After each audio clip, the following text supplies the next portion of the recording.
lógica y también diagnósticos por imágenes. Continuamos con las compras de mamógrafos y también estamos evaluando las compras de otros equipamientos como videos, broncoscopios, videos, laparoscopía, etc.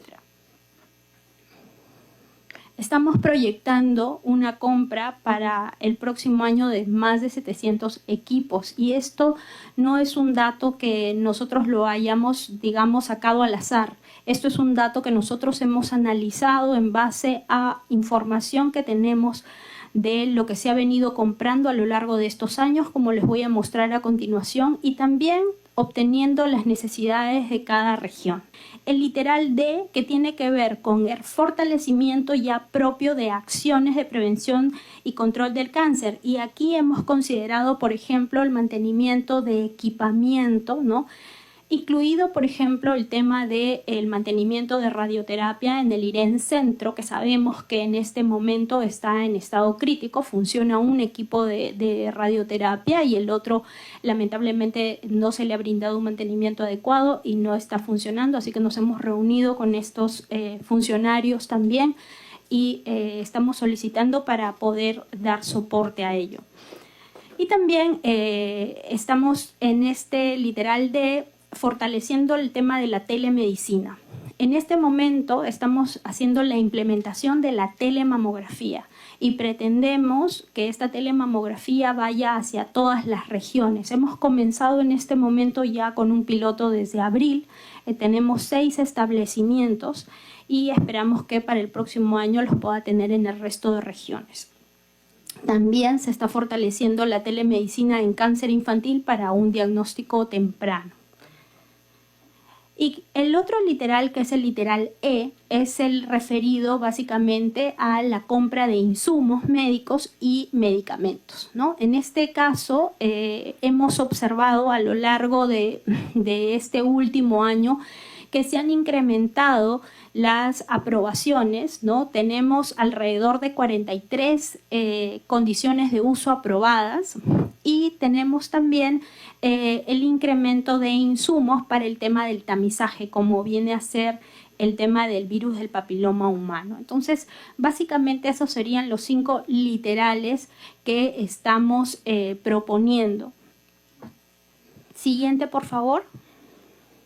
Aquí lo vamos a ver de una manera un poco más, digamos, resumida. El monto total por el cual estamos solicitando el presupuesto para la demanda 2026 es de un monto de 632.323.831 y tenemos 5 literales, ¿no? Como ustedes pueden observar en el literal A, tenemos lo referido básicamente a la continuidad de las 750 PAS-CAS, ¿no? Luego en el literal B tenemos las locadores de servicio que serían 1.204 PEAs por un monto de 96 millones. En el literal C tenemos el tema del fortalecimiento del equipamiento. Estamos proponiendo 575 equipos por un monto de más de 147 millones. En el literal D estamos realizando el fortalecimiento de las brigadas móviles para monitoreo, seguimiento y supervisión de las actividades de prevención de cáncer, y esto por un monto de 2.600.000 soles. Y luego financiamiento del mantenimiento de equipos, lo que les comentaba de radioterapia en IREN Centro por un monto de 14 millones y el tema de la telemedicina por un monto de 3 millones. Ese es en el literal D. Y en el literal E, para el tema de medicamentos e insumos, hemos considerado el monto de 302 millones, evaluando, como les repito, el tema de las últimas aprobaciones de RENETSA, el incremento de las condiciones de uso, las 43 que les comento, además de los insumos y el incremento también necesario del tamizaje, ¿no? En cáncer de cuello uterino, por ejemplo, para la eliminación. Siguiente, por favor. Aquí les quiero mostrar así de manera objetiva cuáles son los avances que hemos tenido en el tema del fortalecimiento de los tamizajes prevalentes a nivel nacional. Si bien sabemos que existe un subregistro, pero puedo mostrar y demostrar aquí que sí existe un incremento de los tamizajes de manera sostenida. Por ejemplo, BPH. Podemos observar que hacia el año 2022 teníamos alrededor de 57.000, 2023 casi se duplica y hay un incremento sostenido 2024 de 163.000. Y lo que se espera que el IVA, por ejemplo, decaiga o se reduzca, y eso es lo que estamos observando, producto justamente de que estamos incrementando la detección molecular de BPH, y eso es algo esperable. Hacia el año pasado, por ejemplo, en tamizajes de cáncer de cuello uterino a nivel general, tanto en inspección visual, en BPH y en PAP, ¿no? O sea, Papa Nicolau, que es la citología, en la prueba molecular, hemos alcanzado más del 80% de cobertura. Y esto ha sido algo histórico. Igualmente, por segundo año consecutivo hemos alcanzado el 100% de cobertura de la vacunación y estamos en el 84% de cobertura de la vacunación de BPH en chicas hacia los 15 años. Esperamos que sea más del 90% este año. Con respecto a la mamografía, sí es un desafío importante. Si bien podemos observar que los exámenes clínicos de mamografía a nivel anual llegan a más de 400.000, vemos que las pruebas de mamografía se han casi duplicado hacia el año pasado, pero todavía están en niveles subóptimos, como podemos observar, ¿no? Alrededor de 24.000 por año. Y eso sí es algo que estamos trabajando y fortaleciendo, tanto con telemamografía, pero además de eso les quiero decir que este año en el Consejo Intergubernamental de Salud, es decir, en la SICS, hemos introducido indicadores de cáncer, como por ejemplo la detección molecular, las mamografías y la ejecución presupuestal. Además de eso, hemos tenido conversaciones con los comités distritales para fortalecer acciones de prevención de cáncer.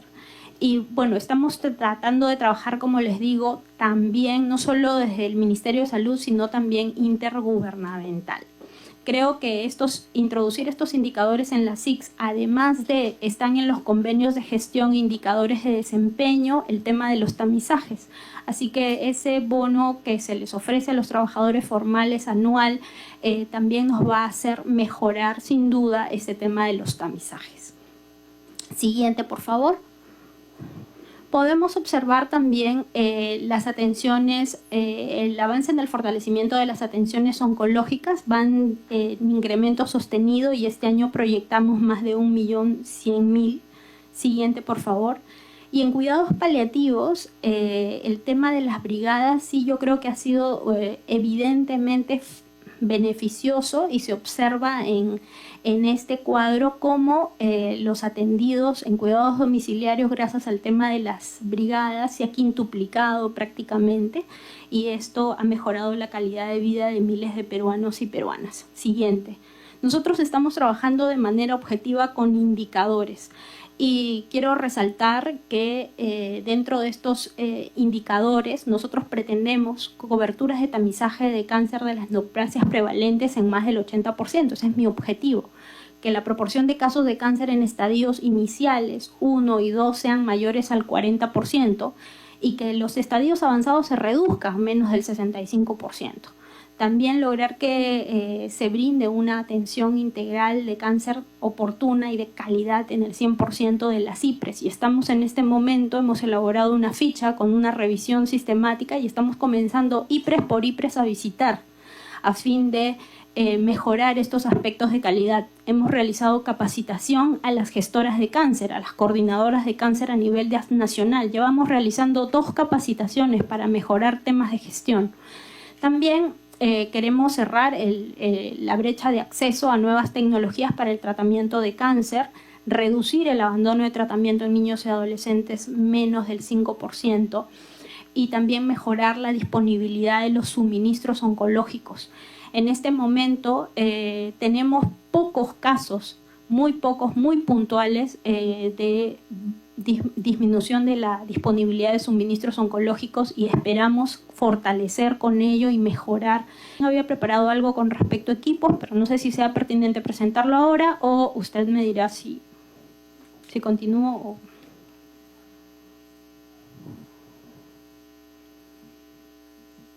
Agradecemos a la doctora Maradiaga su presentación, como siempre tan precisa. Damos la bienvenida al doctor José Luis Rojas Vilca, del Instituto Nacional de Enfermedades Neoplásicas. Continuando con la sesión, vamos a darle el uso de la palabra al doctor Víctor Palacios, asesor de esta comisión. Buenos días con todos, señor presidente, por su intermedio. Voy a hacer una breve presentación de lo que hemos recogido desde la Comisión Especial Multipartidaria de Seguimiento, Coordinación, Monitoreo y Fiscalización sobre los avances de los resultados en la prevención y control del cáncer, desde que usted hace uso de la presidencia. Y hablamos de actividades que se han realizado entre noviembre del 2025 a junio del 2026. Exacto, de esta nueva gestión, en la cual se han realizado 6 sesiones, un foro internacional, 11 visitas a hospitales y 8 consultas y reuniones de trabajo, de las cuales se ha podido recoger que hay retos muy importantes vinculados a recursos humanos. Creo que no podemos hablar de una atención oncológica si no tenemos especialistas y subespecialistas. Tenemos una brecha evidente en las visitas que hemos hecho a los institutos de cáncer, donde hay una brecha que supera el 40% de lo que demanda en su estructura, ¿no? Cada año. Es decir, acá hay una corresponsabilidad entre el Ministerio de Salud y también los gobiernos regionales para asignar los recursos correspondientes. En términos de plaza de residentado médico, se hizo mención que somos uno de los países que tienen menor formación de especialistas, y es verdad. Estamos viendo que nos faltan oncólogos pediatras, hematólogos pediatras, radioterapeutas, cirujanos oncólogos de cabeza y cuello, médicos nucleares, especialistas en radioterapia, entre otros. Y esto es muy importante porque la Dirección General de Personal de la Salud del Ministerio de Salud es la que coordina con la CONAREM y con todos los gobiernos regionales la formación de los especialistas. No se puede seguir esperando que parta por un deseo de las universidades o de los hospitales de crear nuevos centros docentes. Se requiere una formulación clara. Y si bien es cierto, no va a estar en el articulado de la Ley de Presupuesto Público el cáncer, se debe vigilar que en la Ley de Presupuesto Público se asignen los recursos para poder tener plazas de residentado médico de especialistas y subespecialistas. A lo que hizo mención la doctora Esi con respecto a la contratación de recursos humanos para el primer nivel de atención, tanto en la contratación CAS como terceros, es muy importante, doctora Maradiaga, que en su función establezca productividad, porque no se puede transferir recursos para que se contrate recursos humanos si es que no cumple con criterios mínimos de productividad.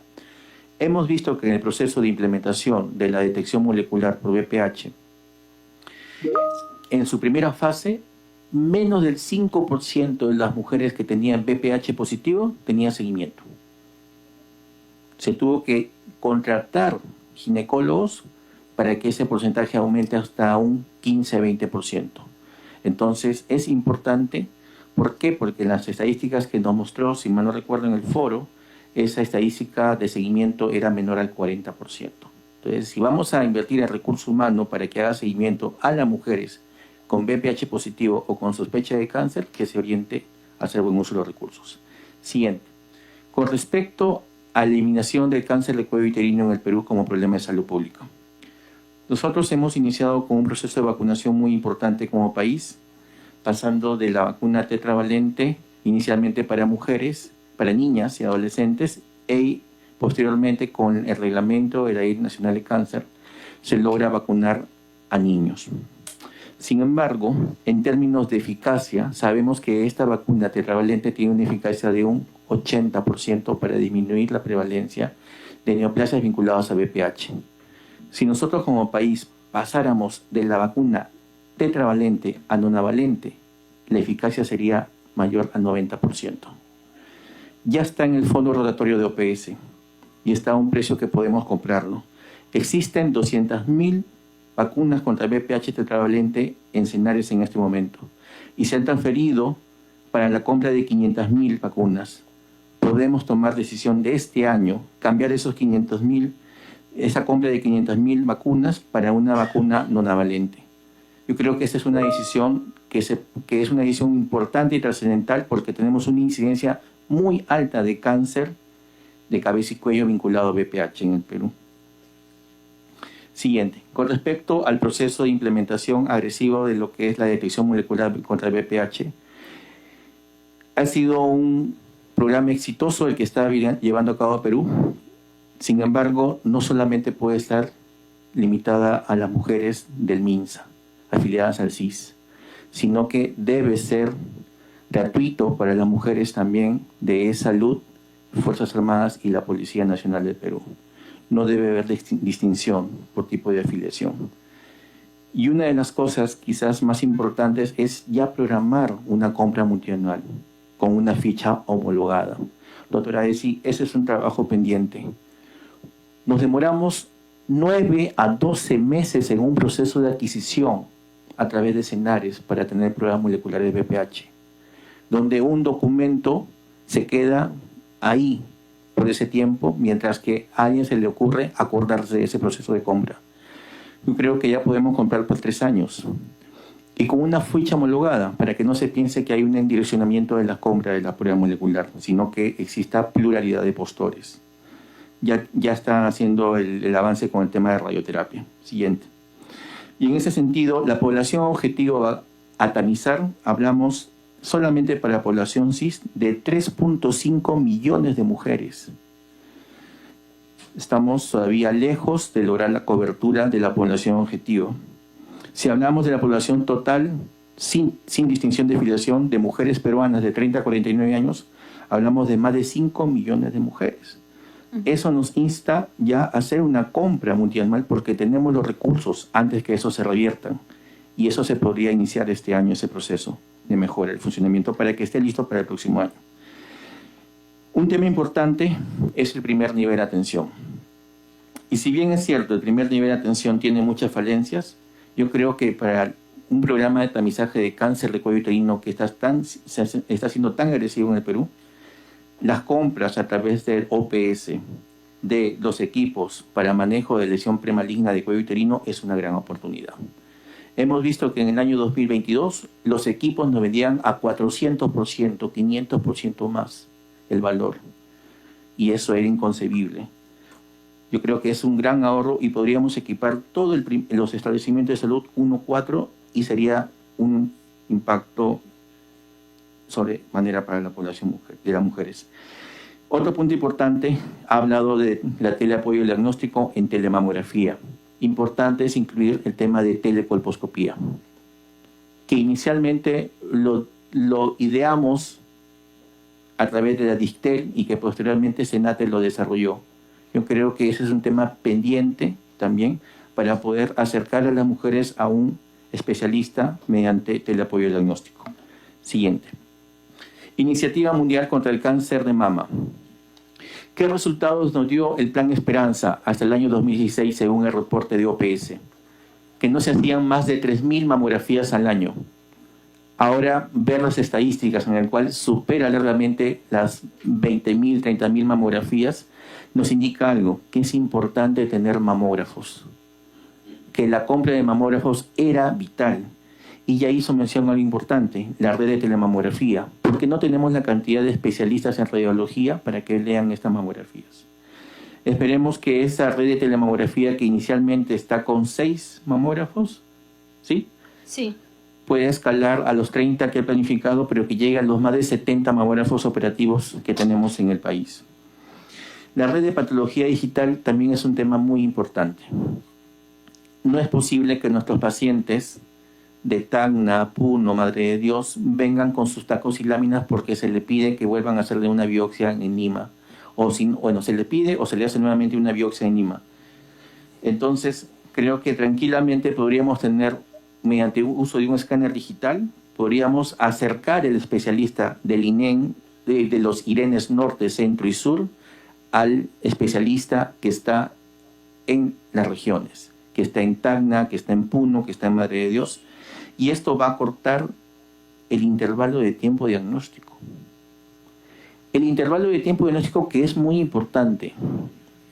Si nosotros tenemos una mujer con sospecha, con una mamografía sospechosa de cáncer, y nos demoramos más de 60 días, más de 90 días, 100 días para hacerle la biopsia, lamentablemente estamos viendo cómo progresa la enfermedad en nuestra cara. Y un término muy importante es vinculado a que no abandone el tratamiento. Y uno dirá, ¿pero por qué las mujeres con cáncer abandonan el tratamiento? Ya no es por la falta de quimioterapia, ¿no? Sino es porque tiene que pagar a veces la radioterapia y tiene que movilizarse. ¿Cuánto cuesta un tratamiento de radioterapia? 14.000, 15.000 soles. Y las mujeres no tienen para poder costear eso. Ninguna persona puede costear casos tan altos. Por eso que es tan importante, como hizo mención usted y como le dijo el presidente, enfocarnos en descentralizar la radioterapia y la medicina nuclear como una emergencia. Iniciativa Mundial contra el Cáncer Infantil, y esto es muy importante que se tome en consideración. En junio del año 2019, Perú fue premiado y al mismo tiempo, diría, seleccionado porque tenía el país en la región de las Américas con mayores retos en la lucha contra el cáncer infantil. Y ahí estaba usted en la reunión que tuvimos con el SANYUT y con la OPS. Ese mismo mes, señor presidente, se le pidió al Ministerio de Economía y Finanzas más de 20 millones de soles para implementar unidades de oncología pediátrica. ¿Qué nos dijo el MEF? No. Quisiera, doctora María, dado que usted es oncóloga pediatra, poder también implementar esta cartera de proyectos de inversión para cáncer infantil, para equipar la unidad de oncología pediátrica de Lambayeque, fortalecer la del Hospital Belén de Trujillo, la del IREN Norte, la del Hospital Regional de Cusco, porque el Antonio Lorena de Cusco está en construcción, ¿no? Callao, que es un tema pendiente. Y tenemos la de Loreto, que siempre fue nuestro objetivo para que estos niños no viajen hasta la capital. Y no solamente hablamos de las unidades de oncología pediátrica, sino que el manejo de leucemias agudas y trasplante de médula ósea se concentra en Lima Metropolitana. Y muy pocos pacientes llegan a estos. Siguiente. Fortalecimiento de la vigilancia epidemiológica del cáncer. Siguiente. Desde el año 2023 se viene pidiendo presupuesto para fortalecer los registros hospitalarios de cáncer. Sin embargo, también es un tema postergado. Sin información no se puede tomar decisiones. Y es muy importante que en este año fiscal también se considere el presupuesto. Y es muy importante también que se haga la modificación en la estructura funcional programática del 024 para que aparezca el producto Vigilancia Epidemiológica del Cáncer. Ya se le ha comunicado al Ministerio de Economía y Finanzas también esa necesidad y ya lo hemos visto previamente también con su persona. En términos de Senares, siguiente. Senares es un problema, siguiente por favor, muy delicado. Tenemos los recursos desde el año 2018, presupuesto para comprar medicamentos oncológicos y no tiene justificación por qué el paciente con cáncer tendría que comprar, gastar de su bolsillo medicamentos oncológicos. Sin embargo, Senares demuestra ineficiencia. ¿Y esa ineficiencia en qué se traduce? En falta de disponibilidad de los medicamentos oncológicos. ¿En qué se traduce eso? En postergación de tratamientos y conlleva a un incremento del riesgo de mortalidad por cáncer. ¿Qué se necesita? Un software de gestión integral para fortalecer los procesos logísticos, dado que la compra y la programación de los medicamentos en Senares en este momento se hace con sistemas de información muy básicos, que no permite hacer una programación adecuada. Tenemos un mal sistema de programación y de planificación de compras de radioterapia. Pero la verdad es la siguiente, doctor, presidente de la comisión. Por cada equipo de radioterapia público existen 4 privados. Es decir, el sector público no está creciendo al ritmo de la demanda de la población. Y obviamente que invertir en radioterapia es costoso. Sin embargo, tenemos una oportunidad de poder cambiar la historia este año. Y eso es implementando el programa Rayos de Esperanza en el Perú a partir de este año. Y miren cómo es que estos equipos entran en obsolescencia y quizás la cantidad de equipos que se requieran, como se dice, al 2035 es de 53, sea una cifra subestimada. Una breve interrupción, doctor Palacio, por favor. En cuanto a los equipos de radioterapia, usted señala de que por cada equipo público hay 4 privados. Y esos privados, de la cobertura que dan, ¿cuántos vienen del sector público? ¿Por convenios o por cualquier otra manera? Más del 50%. O sea, y cuando sacamos cuentas, cuánto paga el sector público al privado, sacamos cuenta que en 2 años prácticamente está cubriendo el costo de un equipo. Eso, yo creo que al fin y al cabo es bueno que crezca el sector privado. Sin embargo, creo que como país podemos invertir en el sector público y aperturar la prestación para que mejore el acceso del tratamiento oncológico. Y esto es muy interesante, doctor, haciendo mención, estaba haciendo cálculos. Y si hablamos de cobertura de acceso como país en las regiones, teniendo en cuenta cuántas regiones tienen radioterapia en el sector público o privado, no supera el 30%. Aproximadamente tenemos el 30% de cobertura de acceso geográfico a un servicio de radioterapia. Entonces, yo creo que ese es un punto muy importante, porque si implementamos el programa Rayos de Esperanza en una fase inicial entre este año y el próximo año, podríamos llegar hasta un 60%, descentralizando el acceso a la radioterapia a nivel nacional. Siguiente, por favor. ¿Y dónde se concentra la atención? En la costa del Perú. Y miren dónde está la deficiencia más grande de acceso a radioterapia, en toda la Amazonía, donde existe la mayor cantidad de casos de cáncer radioterapia con fuentes de cobalto. Pero a esperar que se mueran nuestros pacientes con cáncer, podríamos trabajar para el acelerador lineal. Siguiente, por favor. Y miren, lo mismo pasa para términos de braquiterapia. Prácticamente la incidencia de cáncer de cuello uterino se va a mantener en la selva, en toda la Amazonía peruana, y no tenemos servicios de radioterapia ni braquiterapia en la selva de Perú. Siguiente. Y lo mismo está pasando con medicina nuclear, tanto en el Ministerio de Salud como en Salud. Miren dónde se concentra el acceso a radioterapia. Se concentra en La Libertad, en Junín, en Lima Metropolitana y en Arequipa. Sabiendo nosotros, doctor, mediante su intermedio, hemos visitado en reiteradas oportunidades a E-Salud para viabilizar el funcionamiento del ciclotrón. Y estamos todavía en espera de que esto esté operativo para que pueda ayudar. Y lamentablemente hablamos de un equipo que en su máxima capacidad solamente ha producido 3 o 4 radiofármacos, cuando puede producir más de 50 radiofármacos. Entonces, si queremos descentralizar la medicina nuclear con PET-scan, requerimos un ciclotrón operativo. Si no, no tiene sentido invertir tanto dinero si no logramos que la población llegue a acceder a este radiofármaco. Siguiente, por favor. Conclusiones. Se requiere elaborar un plan de cierre de brechas de recursos humanos en salud necesarios para la atención oncológica en el sector público. Se requiere implementar el número de plazas de residentado médico de especialistas y subespecialistas, y aquí los servicios oncológicos son los centros de formación. INEN, IREN Norte, IREN Sur, tienen que ellos ser evaluados para que sean centros de formación de nuevos especialistas.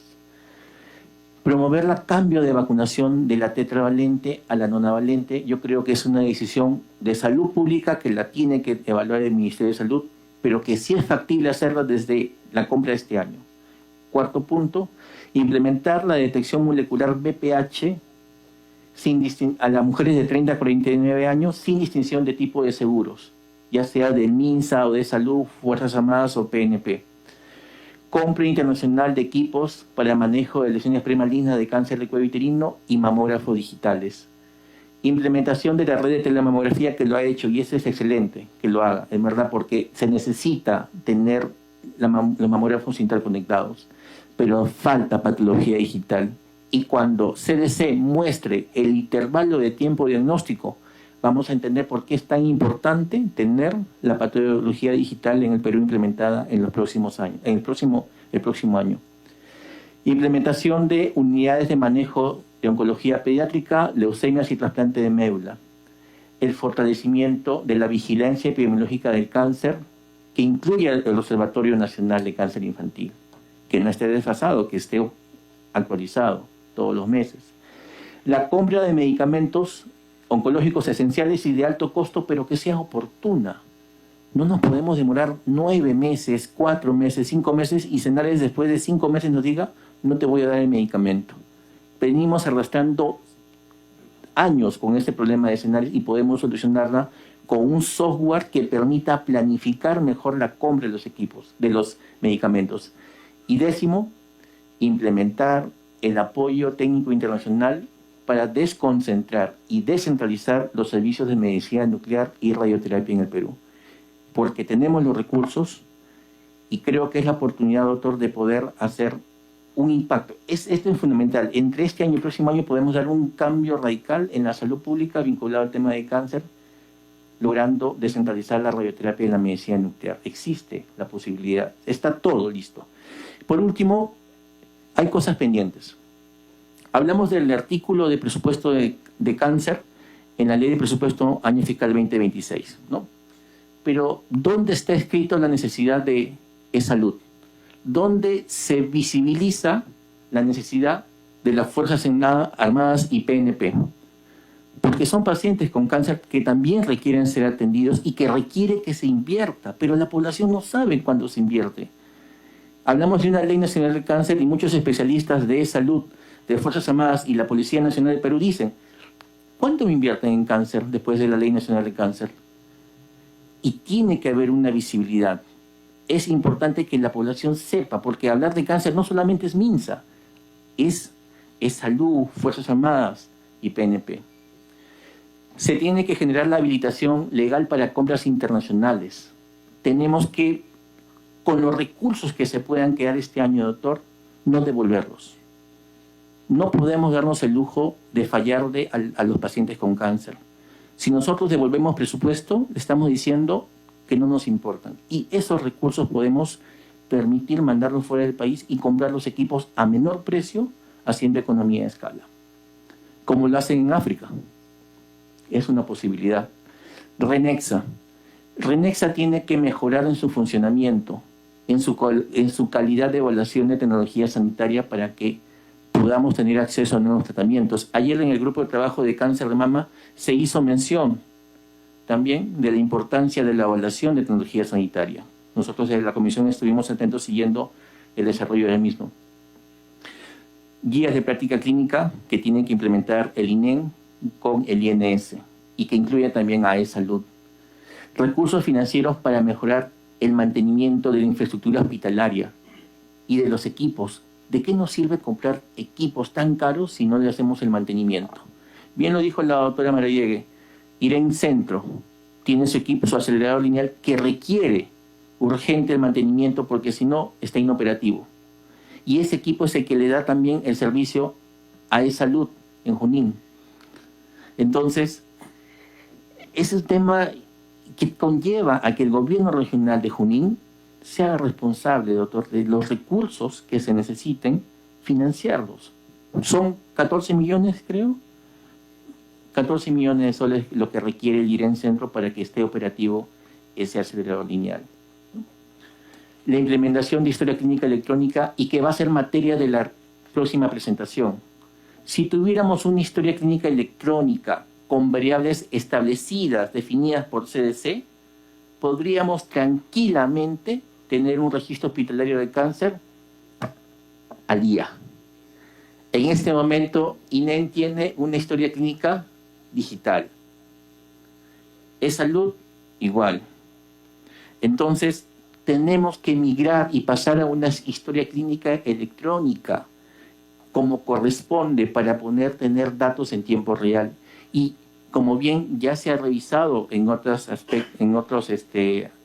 espacios, doctor, llevamos esperando años por la implementación de la historia clínica electrónica y no puede ser posible que el Poder Ejecutivo no lo priorice. Siguen calculando el MINSA, pero hasta ahorita no aterriza ninguna decisión política de implementarlo. Siguiente, y esto trae a colación algo que nos une, doctora Marallegue, es el subsidio oncológico pediátrico.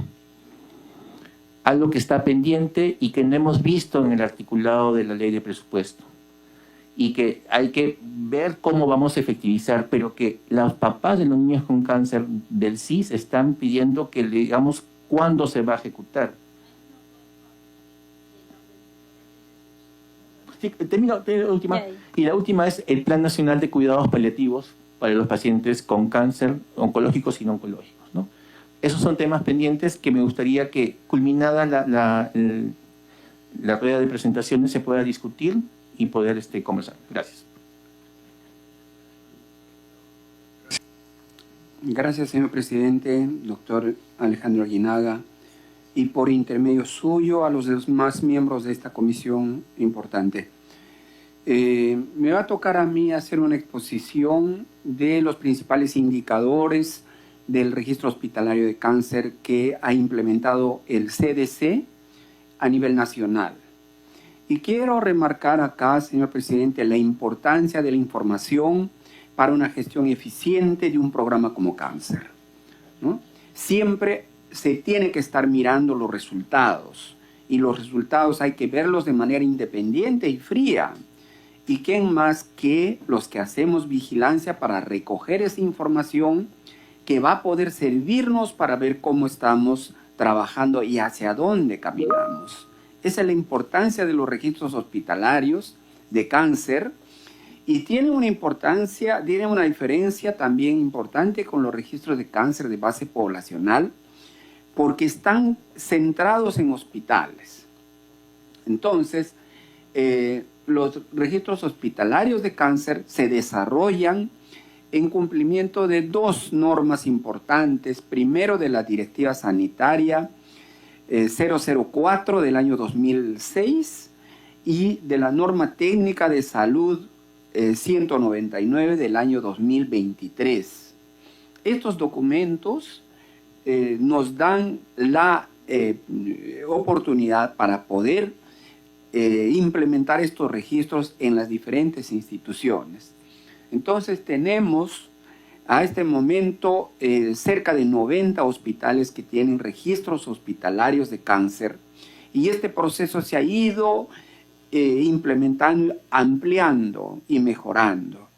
De estos hospitales, 68 hospitales tienen registros de cáncer en forma continua y que desarrollan sus labores de manera ininterrumpida. Pero en los últimos años se está expandiendo todo el sistema de información hacia el sector privado.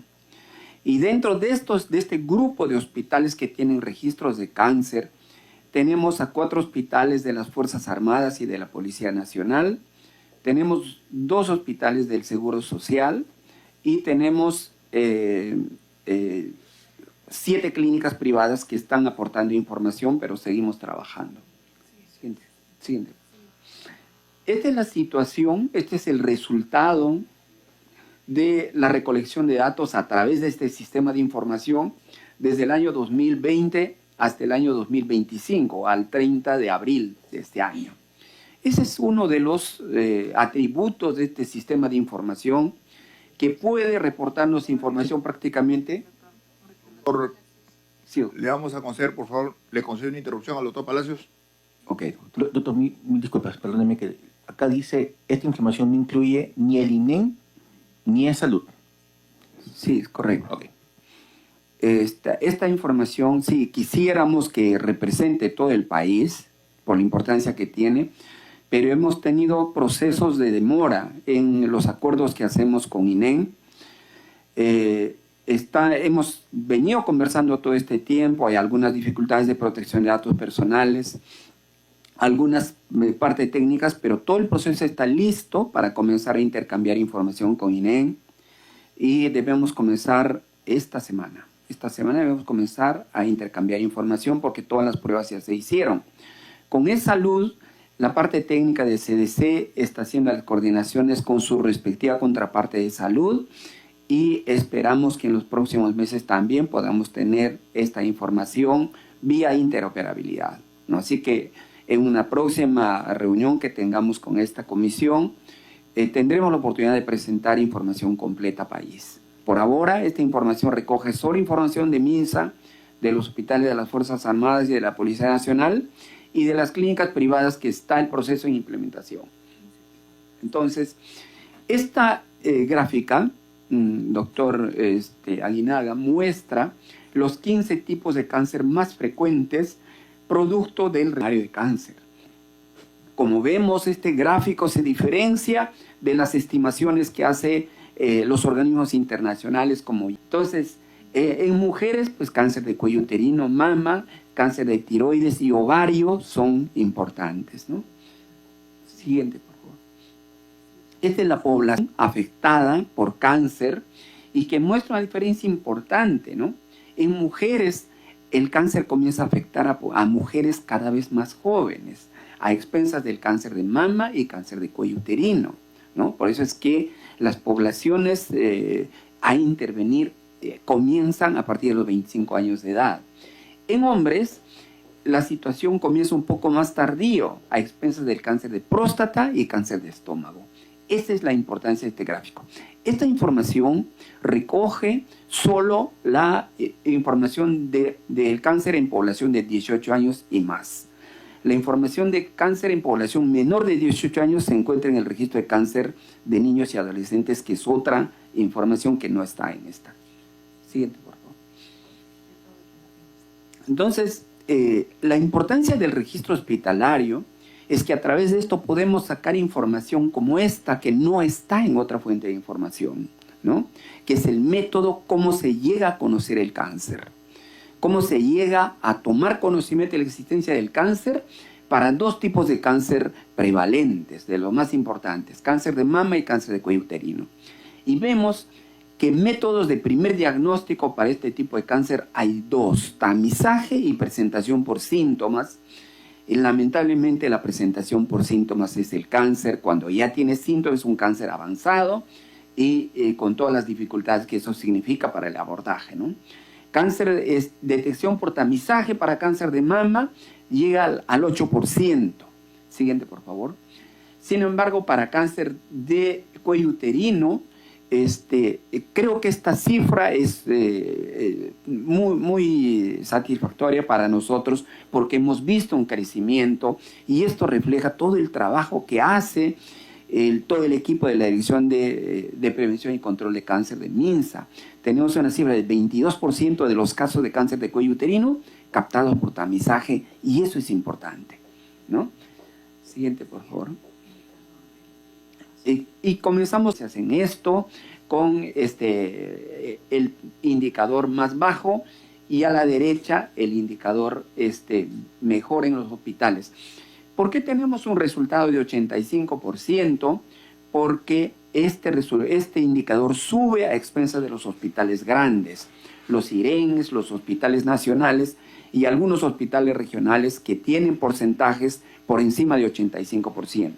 Mientras que hay algunos hospitales con indicadores más bajos y que nos sirve a nosotros también para trabajar con ellos y ver qué estrategias van a tomar para mejorar el indicador, porque eso significa consistencia del dato. Siguiente, por favor. Otro indicador importante que tienen los registros hospitalarios es el estadio del cáncer al momento del diagnóstico, ¿no? Este indicador solo muestra qué porcentaje de registros tienen estadio clínico y estamos alrededor del 50%, ¿no? En el año 2024 llegamos al 51% y en lo que va del 2025 estamos cerca del 40% de casos con anatomía patológica, con estadio clínico, y que es un indicador pues importante, ¿no? Lamentablemente, el 60% del cáncer en general, y en algunos tipos de cáncer la situación es peor, el 60% se detecta en estadio 3 y en estadio 4, que es cáncer avanzado. Este indicador puede medir ese tipo de estadio en el que se detecta el cáncer por regiones, inclusive por hospitales, ¿no? Siguiente. Este es el indicador por establecimientos de salud, que muestra también algunos ajustes que hay que hacer, trabajar. Esto se va a mejorar mediante el trabajo en equipo con los oncólogos. Y lamentablemente hay hospitales que no tienen los suficientes recursos para hacer el estadio clínico. El estadio clínico del cáncer lo hacen los oncólogos, ¿no? Siguiente. Este es un indicador también de calidad del registro, que son los casos en los cuales no se puede identificar el sitio primario del tumor. Los registros de cáncer, tanto los hospitalarios como los poblacionales, diagnostican el caso según el lugar primario de la lesión, ¿no? Entonces, un indicador es el porcentaje de casos con sitio primario desconocido, que tiene un código ahí en el registro. Tenemos estos porcentajes que están por debajo de 2%, no llegamos a 1.5%, ¿no? En forma general, y ese significa calidad del registro, ¿no? O sea, que sí es posible definir de qué lugar proceden los diferentes tipos de cáncer. Siguiente, por favor. Por establecimientos no hay gran disparidad de los datos, ¿no? Hay algunos establecimientos que tienen menos de 1%, pero hay establecimientos que llegan a 2.5% en porcentaje de casos con sitio primario desconocido. Eso significa pues, que se ha hecho un ajuste en la calidad de los datos y depende también de la etapa en que se presentan los pacientes, porque cuando el paciente se presenta con un cáncer diseminado, muchas veces no es posible determinar de qué lugar procede el cáncer, ¿no? Siguiente. Y estos son los indicadores de los que mencionaba el doctor Palacios. Los tiempos para el diagnóstico del cáncer a partir de la fecha de inicio de síntomas. Entonces, en estos 5 años, el indicador ha tenido una dinámica interesante, ¿no? Que se ha movido de un indicador, esto lo medimos por mediana, porque los promedios no nos van a mostrar la realidad de los datos son muy dispersos. Lamentablemente, una gran cantidad de casos están en los extremos, en el extremo superior, superando 1.000, 2.000, 3.000 días de demora. Eso es demora en el diagnóstico. ¿Cuánto nos demoramos desde el inicio de síntomas? Pero la mediana nos resume el indicador y a esta mediana se ha ido reduciendo.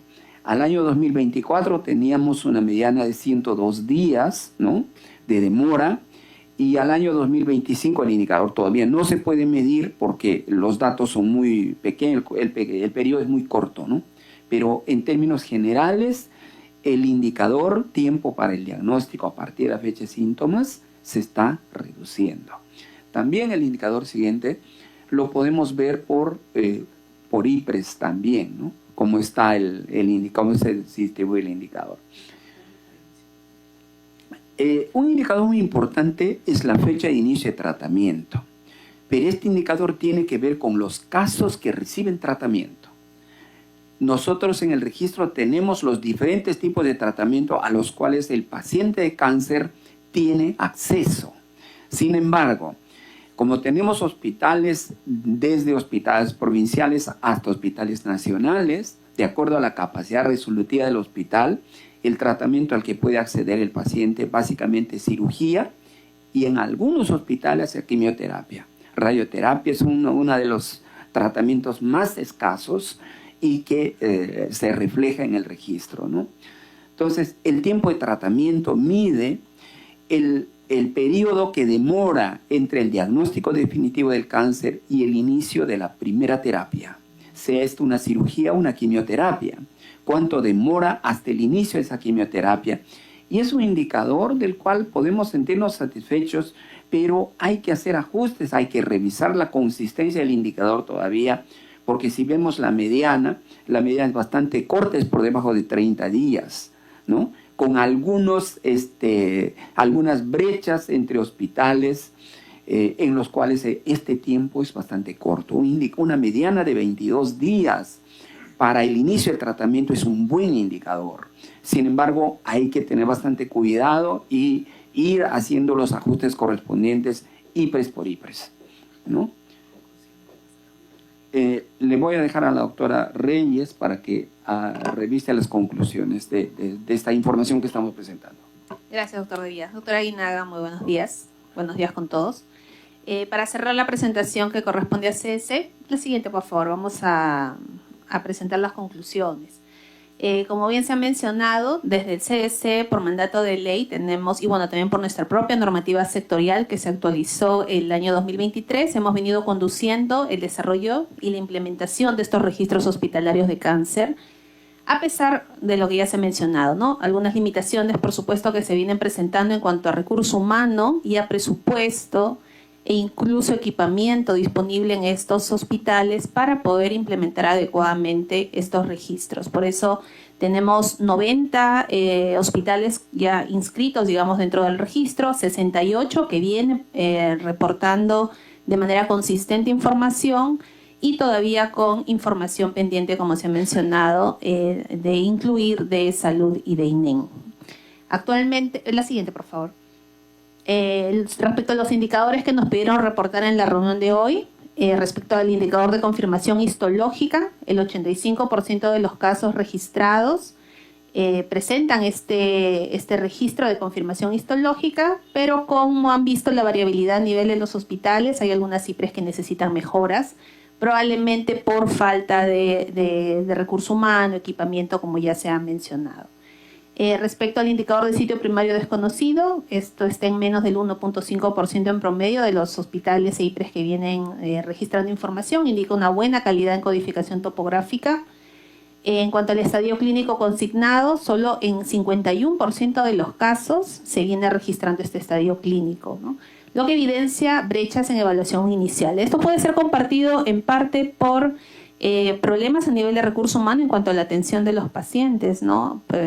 Puede ser un tema de déficit, como también quizá problemas a nivel del registro mismo, que era lo que estábamos comentando al inicio en cuanto a la necesidad de un recurso humano específico para la implementación de estos registros. La siguiente, por favor.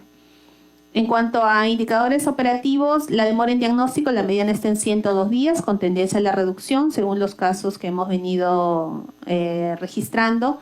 Esto es importante mencionar que este dato puede variar una vez que se incluyan los datos que faltan. Sabemos que el INEM es un establecimiento de referencia importante para todo el país. Tanto en el indicador de demora en diagnóstico como en tratamiento podrían haber cambios importantes en este indicador, por eso lo mencionamos. Sin embargo, hasta el momento de lo que tenemos, ambos indicadores están dentro de rangos aceptables.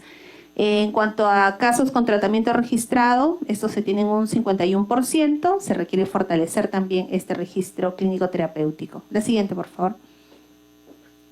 En cuanto a la sostenibilidad de implementación, expansión del sistema, hasta el momento lo que son hospitales de Fuerzas Armadas y la Policía han mantenido sus registros activos.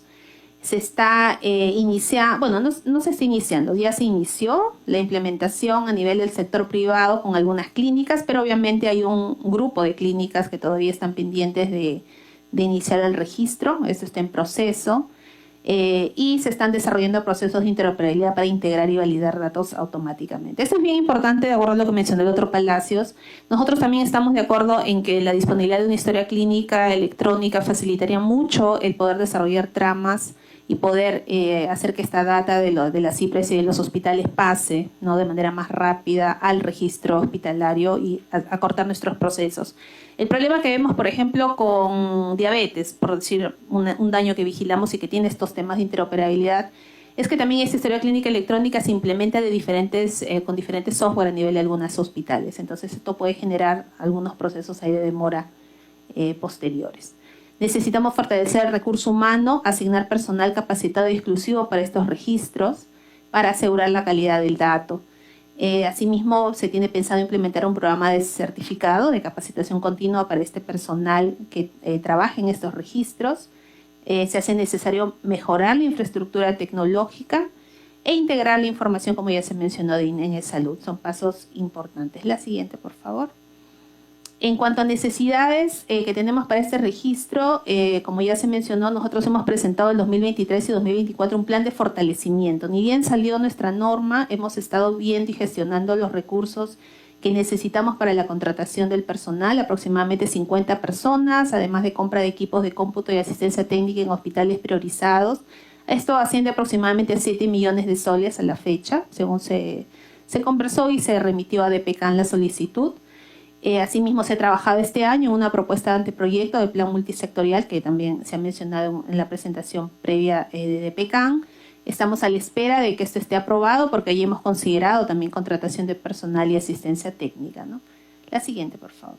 Y solo en la última lámina es para mencionarles que a pesar de las limitaciones y bueno, de todo el esfuerzo que se viene haciendo con los recursos propios que tiene CDC para poder implementar este registro, con la información que se tiene ya se ha elaborado un tablero de situación de cáncer en el Perú con la data que tenemos disponible, algunos indicadores básicos, data descriptiva a nivel de regiones, características de las personas afectadas, que ustedes pueden, ya tienen ahí el link, pueden también verlo luego con mayor detalle. Y esto se va a ir actualizando y mejorando a medida que la información también vaya mejorando y tengamos posibilidad de ir incluyendo otros indicadores. Muchas gracias. Le agradecemos a la doctora Reyes, al doctor Revilla la presentación. Felicitamos el esfuerzo que se hace, pero es evidente que al no tener salud representa aproximadamente entre el 35 y el 37 personal. Yo el otro día le preguntaba, y aquí está la doctora Blas, que me quisiera que escuche un poquito, antes de tocar el tema del cáncer, ¿no? ¿Cómo van a hacer, cómo avisora, porque los seguros son financiadores, cómo avisora, siendo usted sugerente de prestaciones, para separar la prestación del financiamiento?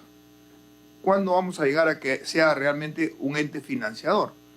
Vemos en este momento, de los 16.000 millones proyectados entre 15 y 16, de la contribución del régimen contributivo de los que estamos en planilla, va a ingresar en salud, pero tiene 7.300 millones en planilla. Eso no lo aguanta ninguna empresa del mundo. Y tiene 63.000 trabajadores. O sea, una primera reforma donde se logró disminuir a 15.000, ahora vemos que no hay donde poner trabajadores. Cuando toda esa inversión tiene que ser para la atención de salud de los que contribuyen. Yo particularmente 40 años nunca he usado de salud, pero hemos seguido contribuyendo. Y muchos estoy seguro que no lo han utilizado, los que están acá. Entonces, ¿cómo tenemos que llegar a un sistema de que con el financiamiento en el aseguramiento se puede atender en cualquier lado? Vemos cuando había oposición a la CPS, pero yo veo que están creciendo. Por ejemplo, RIMA, que está haciendo una clínica de 300 camas. O sea, funciona con el 25% de la contribución. Y debería funcionar con el 100% en cualquier lado. Entonces, es importante avisorar esos cambios, y cuando hablamos de la tecnología, de la historia clínica electrónica, de la tecnología administrativa, es para hacernos más eficientes, ¿no? Cuando la implementación de tecnología nos hace, en lugar de poner 20 personas, vas a asignar una. Y vas a tener información al minuto. Y yo veo, por ejemplo, estamos evidentemente en un estado de subregistro. Cuando veo hospitales, por ejemplo, como el Manuel Núñez Butrón de Puno, el Víctor Ramos Guardia de Huaraz, el Hospital Regional de Nahuaylas, que presenta 125 casos. Eso se desdice de la realidad, ¿no es cierto? Nosotros necesitamos, doctor Revilla, impulsar. Y como ente rector, tiene que exigir que la información está ahí, porque nadie, o sea, las instituciones pertenecen al país y tenemos que tener justamente un registro adecuado para poder dar las soluciones adecuadas en un país donde no todos pueden tener todo, pero sí podemos racionalizar y podemos priorizar, como estamos haciendo en estos momentos y que esperemos lograrlo, porque esta comisión está para hacer cosas, no está para hacer una más. Queremos realmente que se estructuren cambios positivos para el país y que las inversiones, lo veía en el tema de la doctora Maradiegue, cuando, por ejemplo, en adquisición de activos financieros solamente han invertido el 3.8%. Estamos en medio año. Entonces, ahí quizás habría que reformular y tendríamos que conversar con el MES para poder tener equipos justamente de radioterapia, de lo que se requiera, ¿no? Muy bien. Vamos A todos los participantes de esta discusión, y una cosa que es muy importante, doctor, para nosotros es que se llegue a un consenso. No podemos tener data real como país en la lucha contra el cáncer si el INEM, que maneja el 60% de los pacientes con cáncer de los afiliados al CIS, no reporta su información. Y esto, doctor, viene desde el año 2017, esta dificultad. Reuniones, actas, compromisos, cambios de directores. ¿Cómo tomo decisiones ante esto? Y aquí estamos también con presencia del equipo técnico que ha trabajado para la formulación del reglamento de la Ley Nacional del Cáncer y el presupuesto, y el compromiso que dio el Ministerio de Salud ante el Ministerio de Economía y Finanzas es que si nos daba el presupuesto llegáramos a un estadio clínico de un 60%, estadio clínico 1 y 2, ¿no? Pero sin data no se puede tener, y lo mismo para el caso de salud, que tiene tantos pacientes con cáncer que no podemos ver su realidad. Hay un 20% de pacientes con cáncer que se atienden en la actualidad en el Ministerio de Salud y son de salud. De cada 10 pacientes, doctor, 2 son de salud, los que van a los servicios oncológicos del MINSA para ser atendidos. Sabemos que hay dificultades dentro de salud, pero también tiene que haber mejora en la calidad de registro para visibilizar los problemas. Hay que ser, mientras que nos enfrentemos a una realidad, yo creo que podemos buscar cómo buscar soluciones. Pero si seguimos teniendo estas dificultades para compartir la trama de datos, no vamos a tener una visión real de país. Así es, yo creo que seguir, por ejemplo, quería saber el número de camas privadas que existen en el país. ¿Sabe de cuándo es la estadística?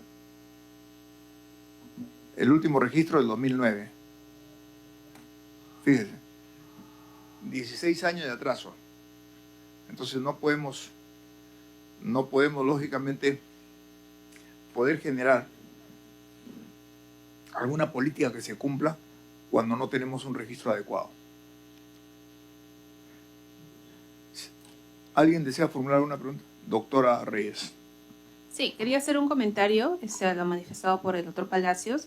Efectivamente, nosotros se ha hecho todo el esfuerzo desde CDC de poder convocar a todos los actores en determinados momentos. Sí ha habido un trabajo coordinado, pero ya ahorita, digamos, de nuestro lado se han hecho todas las consultas legales que nos solicitaron, se han elaborado todas las tramas, digamos que el equipo de ingenieros informáticos del lado de CS ya han trabajado, digamos, todo lo que sería necesario para recepcionar la data de las instituciones, llámese INEM, salud, privados, o sea, las tramas están trabajadas. Estaríamos básicamente a la espera de la decisión ¿no? Dependiendo de los procesos en los que estén, que podrían informar, para ya recibirla, ¿no? Es un tema de decisión, creo yo, si es que no hay otro impedimento, porque digamos que todo lo que correspondía a MINSA se ha atendido, ¿no? Y se ha coordinado. Entonces, coincido, ¿no? O sea, no se pueden tomar decisiones adecuadas si la información pues está incompleta. Entonces, para nosotros es urgente poder completar esta información y mejorar este registro para brindar mejor información a los decisores. Gracias, doctora Reyes. Yo ahí voy a discrepar, porque cuando usted señala, sin el ánimo de ser probablemente ofensivo, no es así. Lo que señala es puro burocratismo. Y el país no quiere burocratismo. Si el ente rector y esa institución está dentro del ente rector, el ministro le dirá, oiga, quiero en 48 horas esta información. O sea, emite la orden, no tiene que darle tanto justificativo que por aquí, que por allá, que mi papá me dijo, no es así. Para eso no conduce un sector. Y muchas veces por conducir sectores, por buscar objetivos también viene la contraola en el Perú, como la que vivimos en algunos momentos, ¿no? Doctora Blas, ¿cómo están usted siendo gerente de prestaciones, cómo están sus coberturas en cáncer? ¿Cómo están los trabajos en tamizaje cuello uterino, en pruebas moleculares? ¿Y cómo está su stock de medicamentos en cáncer, siendo de salud una institución tan grande y que lógicamente a nosotros como comisión, le digo, nos golpea mucho el precio de los medicamentos? Cuando yo he comparado con otros países, cuestan pues 4 o 5 veces menos. ¿Por qué siendo un mercado tan limitado? Más bien, creo que las instituciones MINSA de salud tienen que negociar con los laboratorios, pero desde una posición de fortaleza, no desde una posición de sumisión, porque muchas veces se las arreglan con el funcionario y le dan su prebenda, entonces ponen los precios que quieren. Yo creo que es el momento de tomar acciones y tener decisiones con objetivos claros y definidos para buscar resultados. Le dejo en el uso de la palabra. Buenos días con todos. Señor congresista Alejandro Aguinaga Recuenco, presidente de la Comisión Especial Multipartidaria, primero por su intermedio hacer extensivo también el saludo de nuestro presidente ejecutivo, el doctor Cecilio II H. Omego, que se encuentra ahora por un tema de agenda de visita en las redes asistenciales y nos ha delegado su representación. Yo soy la subgerente de operaciones de Lima y Oriente, de la Gerencia Central de Operaciones, y el doctor Edwin Neciosub, que es justamente el jefe de la Oficina de Información e Inteligencia Sanitaria de la Gerencia Central de Prestaciones de Salud. Agradecer también la invitación a la mesa de trabajo y en relación, tal vez iniciar también, señor congresista, en relación a lo que indicaba sobre la propuesta de nosotros como IAFAS y UJIPRES, esta diferencia que usted mencionaba de como financiadores, también se viene trabajando, ¿no? Por la Gerencia Central de Planeamiento y Presupuesto, la Gerencia Central de Seguros, ya en coordinación también, usted sabe, con lo que es FONAFE, ¿no? Entonces, yo creo que también más adelante se podrá establecer justamente, tal vez en una propuesta más clara. En relación a su pregunta, y de hecho agradecemos también lo que usted nos menciona, en el tema de coberturas, justo ayer la mesa de trabajo era sobre cáncer de mama. Nosotros en lo que es tamizaje con relación al 20 también estamos tratando de fortalecer la estrategia que tenemos prevenir, que es justamente un tratamiento. Y usted sabe que justamente tenemos el Instituto de Evaluación de Tecnologías Sanitarias, que también es el encargado de evaluar todas estas nuevas tecnologías. Actualmente, también en el petitorio de salud contamos con 147 productos farmacéuticos, de ellos 96 que están en el petitorio farmacológico de salud y 51 que han sido aprobados por JETSI. Si bien es cierto, como usted también menciona, de hecho todo lo que son estas nuevas tecnologías y sobre todo los productos biotecnológicos o los de inmunoterapia son de elevado costo, salud los financia todo, ¿no? Nosotros financiamos desde la prevención hasta el tratamiento, incluso los medicamentos que están fuera de PNUME, ¿no? Que es el Petitorio Nacional Único de Medicamentos.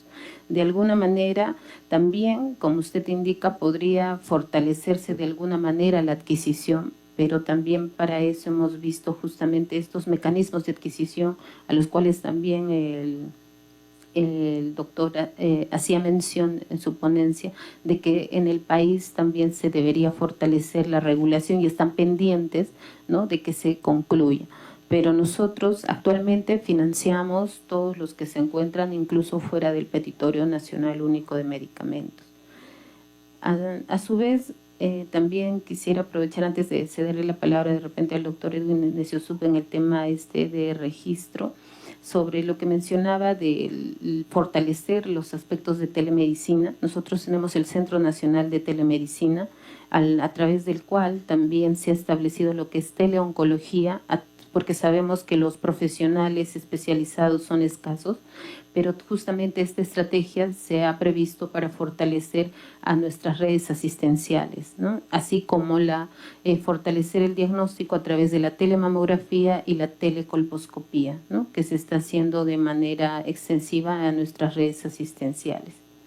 Y justamente también este año se tiene previsto de alguna manera fortalecer justamente este apoyo al diagnóstico con anatomía patológica. Nosotros en el sistema ESI tenemos el sistema del ANATPAT, que es un sistema en el cual el diagnóstico de anatomía patológica, al ser positivo, emite una alerta. Esta alerta en el sistema ESI tiene una interfase de tal forma que el médico que tiene a cargo la referencia y contrarreferencia recibe esta alerta y puede gestionar la cita, y tenemos también una directiva que es la de atención prioritaria del paciente oncológico que regula y norma justamente para que de alguna manera se pueda gestionar de manera oportuna estas citas, ¿no?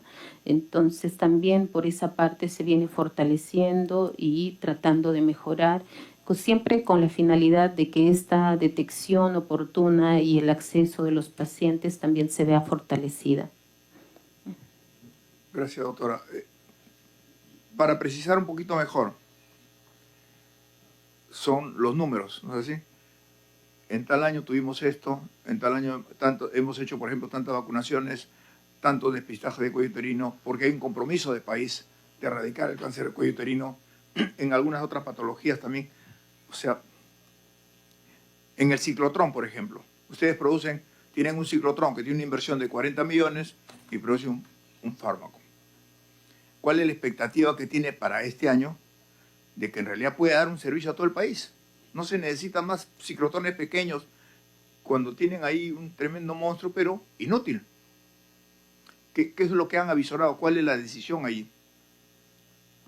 En el tema del ciclotrón, lo que se ha conformado, doctor, una mesa de trabajo con el instituto, con el IPEN.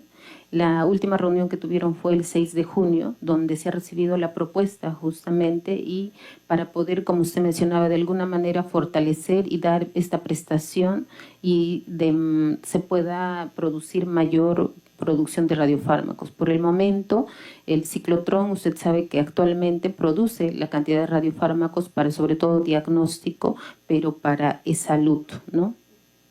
Para nosotros, para e-salud, sí. El 18 FDG, sí. Es el que actualmente produce, pero para nuestros asegurados. La idea, como usted menciona, es fortalecerla y que de alguna manera también se pueda brindar esta prestación a otros sectores, ¿no? Eso, como le comento, se está trabajando y la última reunión fue el 6 de junio, ¿no? Donde se ha recibido la propuesta del IPEN.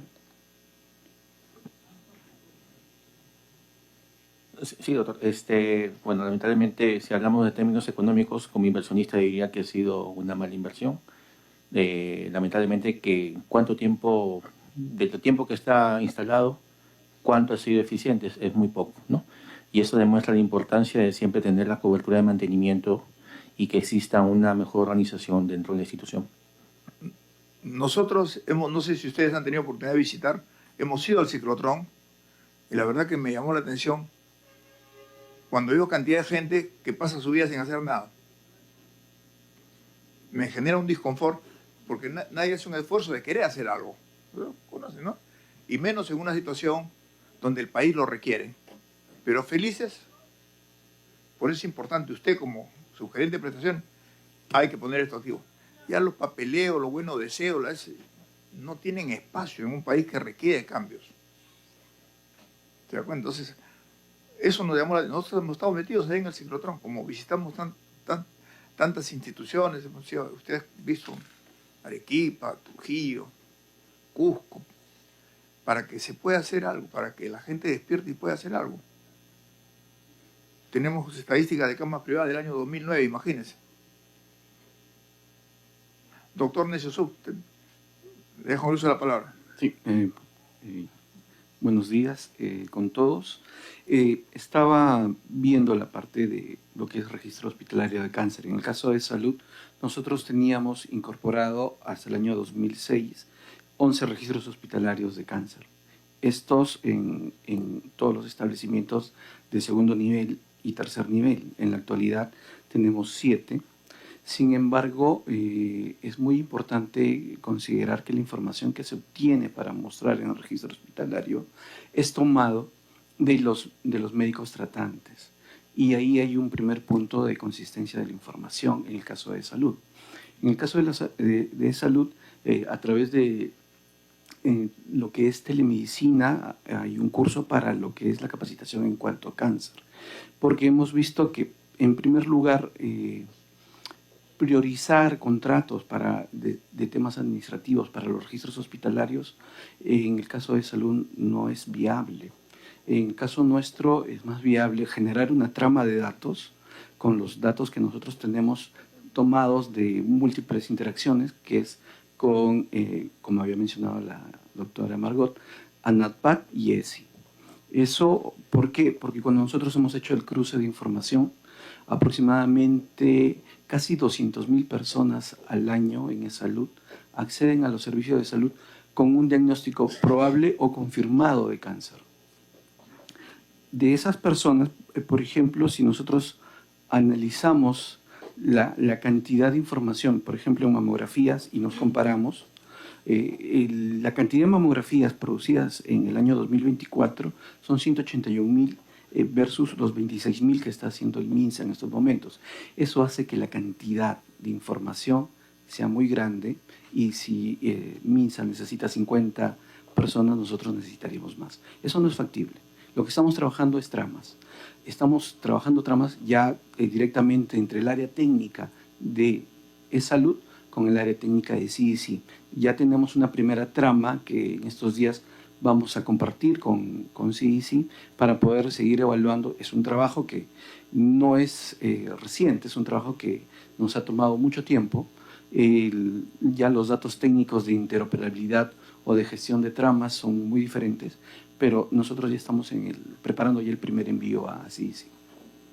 Gracias, doctor Neciasub. Gracias a todos. Estamos con la tiranía del tiempo. Hay una comisión que espera local. Nos hubieran podido quedar mucho más tiempo. Se quedan temas en el aire que son importantes. Son importantes para todos, ¿no? Entonces, vamos a pasar a dispensa del acta.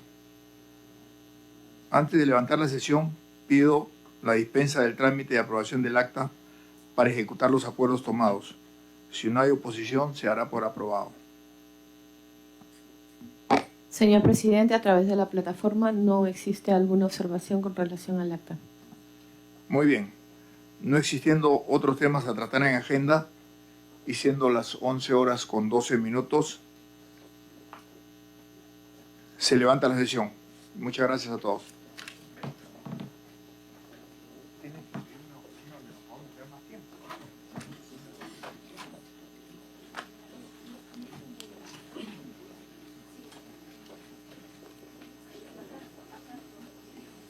A mí me interesaba ver cuál.